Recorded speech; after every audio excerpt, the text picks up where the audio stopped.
that. Cut a few inches A couple of inches, not more. of the stems. And then go back to them. To the stems that you cut off. And sort out any leaves that you want to keep, which is what I like to do. So You can also, cut these stems, but if they're thicker, it's a waste. If they're thinner, you can trim them and cut them.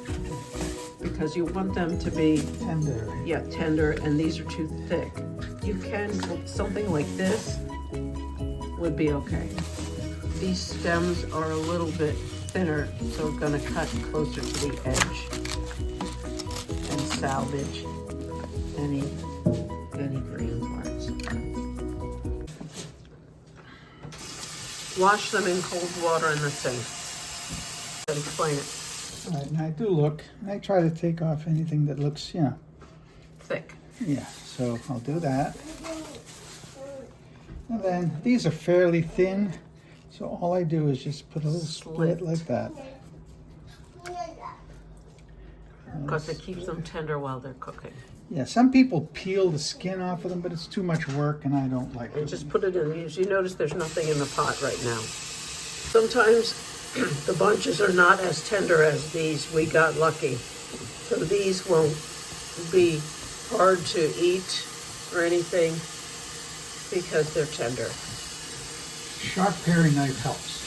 So sometimes if the stems are a little longer, I snip them and I split them. And I keep them because they're tasty. And I split this a little bit. Sometimes people will trim the stems, peel the outer skin off.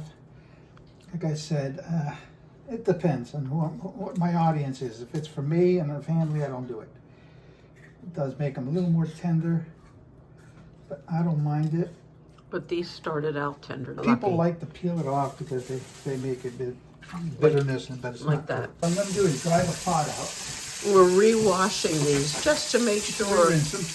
Rinse them again and wipe the pot dry for the next step. About 3 cloves 3 to 4, of garlic. depending on how much you want to use. I don't use a lot. Okay, this is 3 cloves split down the middle. What I do is I split them lengthwise down the middle and pull out what they call the heart or the soul of the garlic, which means That's bitter. the center bitter part. Yep, that a lot of people say, oh, garlic is so strong. Well, that's one of the reasons. For virgin olive oil, and I put a nice little layer on the bottom, Okay. like that. Then I do the first part of the garlic. And my mother taught me to do it this way so that you get some of the garlic to kind of, not fry, but saute as they're cooking. And you want to cut them kind of fine. You don't want to big chunks. Of course, I took the center soul of the garlic out. They've been re-washed, about half. Shake as much water out of them as you can.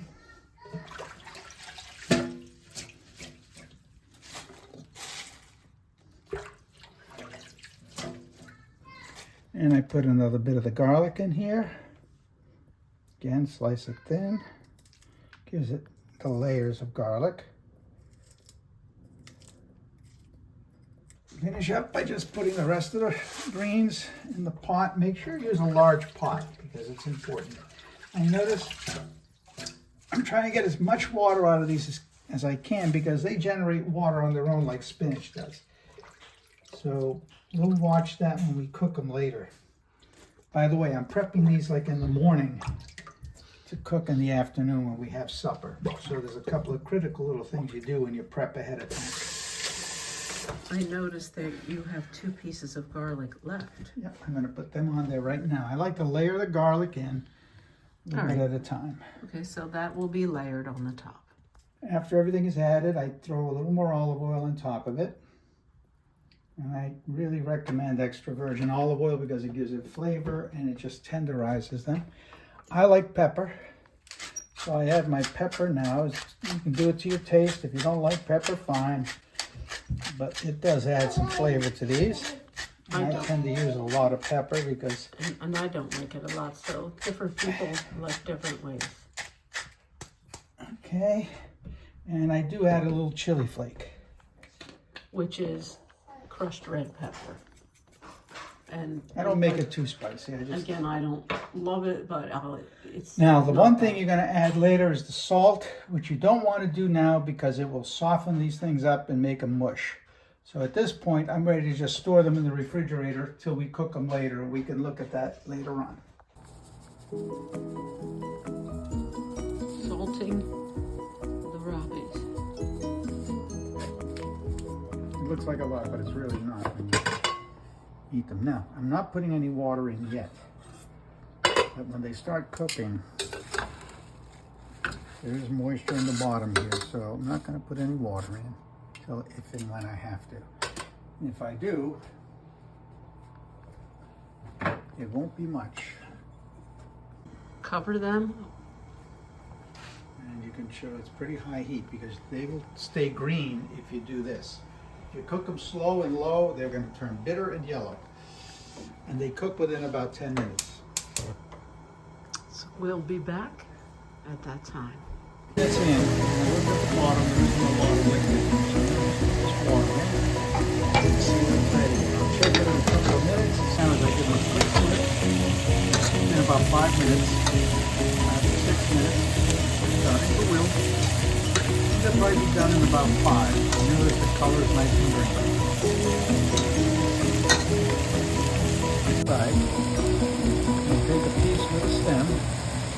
Just to check for tenderness. It doesn't feel right yet, but they also, you can shut them off and let them finish just in the heat. A little crunchy, another minute or so. They're done. I tasted them, just a little bit crunchy, which is the way we like them.